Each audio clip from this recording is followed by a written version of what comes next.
السلام علیکم ناظرین، آج کا ہمارا موضوع ہے حضرت شبلی رحمۃ اللہ علیہ۔ اللہ کی پکڑ سے ہر وقت ڈرتے رہنا چاہیے۔ حضرت شبلی رحمۃ اللہ علیہ اکابر اولیاء میں سے ہے۔ ہزاروں خانقاہیں ان کی خانقاہ سے آباد ہوئی۔ خلفائے اور مریدین کثیر تعداد میں تھے۔ تقوی طہارت کا ایک کارخانہ پھیلا ہوا تھا۔ وقت کے تمام اولیاء ان سے استفادہ کرتے تھے۔ ایک روز حضرت شبلی مریدین کے ساتھ سیر و تفریح کے لیے نکلے۔ ایک بستی پر گزر ہوا جو نصارہ اور مجوسی کی تھی۔ دیکھا لوگ خنزیر چرا رہے ہیں۔ دل میں خیال آیا کہ یہ کیا انسان ہے، نہ ان میں ایمان ہے، نہ گندگی اور پاکی کی تمیز۔ سور چرا رہے ہیں، شراب پی رہے ہیں۔ اصل میں مومن ہم لوگ ہیں کہ ہر برائی سے اللہ نے ہمیں بچا لیا ہے، ہر گناہ سے ہم بچے ہوئے ہیں۔ دل میں یہ خیال پیدا ہوا جو وسوسہ کے درجے ہی میں تھا، مگر نزدیک رابیش بود حیرانی کے اصول سے، یعنی جو جتنا مقرب ہوتا ہے اس کے دل میں اگر خطرہ بھی آتا ہے تو اس پر گرفت ہوتی ہے۔ سخت پکڑ ہوئی۔ نتیجہ یہ نکلا کہ اس بستی میں جب داخل ہوئے تو دیکھا کہ کنویں پر چند لڑکیاں پانی بھر رہی ہے۔ ان میں ایک عیسائی لڑکی بہت ہی حسین و جمیل تھی۔ شیخ کی طبیعت اس پر مائل ہو گئی اور اتنی مائل ہوئی کہ ضبط نہ کر سکے۔ اسی وقت جا کر اسے نکاح کا پیغام بھی دے دیا۔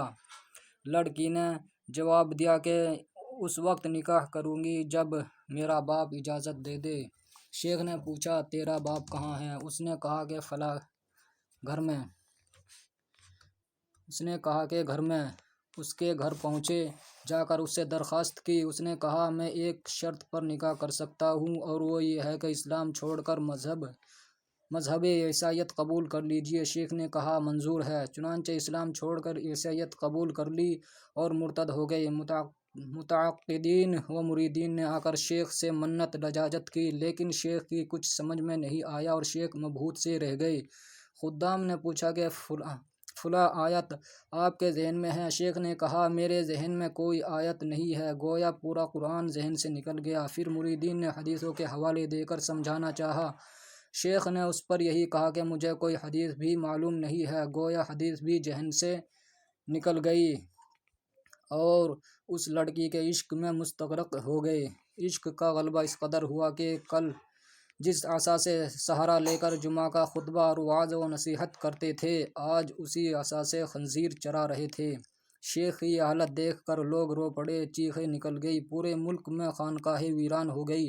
جہاں جس مرید کو شیخ کی اس حالت کا علم ہوا، وہیں سکتے کی حالت میں ہو گیا۔ بہت سے لوگ برداشت نہ کر سکے۔ خبر سنتے ہی اچانک انتقال ہو گیا۔ اور کیوں نہ ہو، یہ حادثہ معمولی حادثہ نہ تھا۔ ایک شیخ وقت مربی زماں، ہزاروں دلوں میں نور ایمانی منور کرنے والا، لاکھوں لوگوں کی وعظ و نصیحت کے ذریعے اصلاح کرنے والا مرتد ہو گیا، دین ایمان سے پھر گیا۔ لوگوں کو فکر ہوئی کہ جب اس کی یہ حالت ہو گئی تو دوسروں کے ایمان کا کیا حال ہوگا۔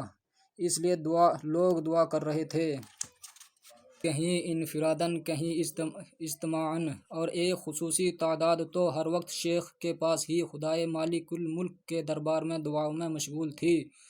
کچھ دن گزرنے کے بعد رحمت الہی متوجہ ہوئی اور شیخ کو تنبیہ ہونا شروع ہوئی کہ میں کس حالت میں ہوں۔ مریدین سے دریافت کیا، فرمایا کہ میں کس حالت میں ہوں؟ لوگوں نے جواب دیا کہ آپ عیسائیت میں ہیں۔ شیخ نے کہا معاذ اللہ، استغفر اللہ، توبہ استغفار کی اور اسی وقت کہا کہ مجھے کلمہ پڑھا کر مسلمان بناؤ۔ کلمہ تو تھا ہی ذہن میں، بس ایک چیز غالب آ گئی تھی، کلمہ پڑھنے سے مسلمان ہوئے۔ اب جو دھیان دیا تو پورا قرآن شریف ذہن میں موجود، پوری احادیث محفوظ۔ فرمایا کہ میں یہاں آ کر پھنس گیا ہوں۔ گویا ان ایام میں عقل ہی مفقود ہو گئی تھی، ہوش و حواس گم ہو گئے تھے۔ لوگوں نے کہا کہ حضرت یہ واقعہ پیش آیا تو فوراً وہاں سے واپس ہوئے اور استغفار میں مصروف ہو گئے۔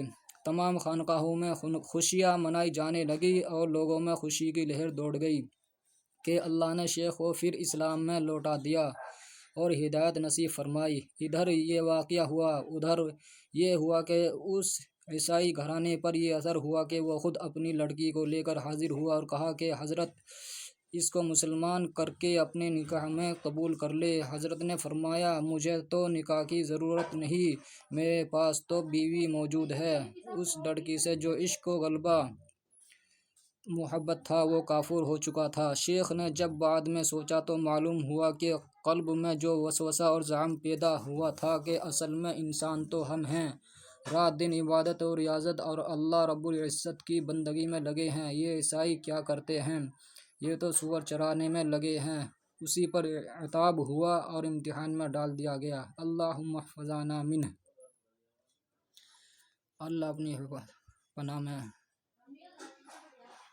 اللہ اپنی حفظ و امان میں رکھے، آمین۔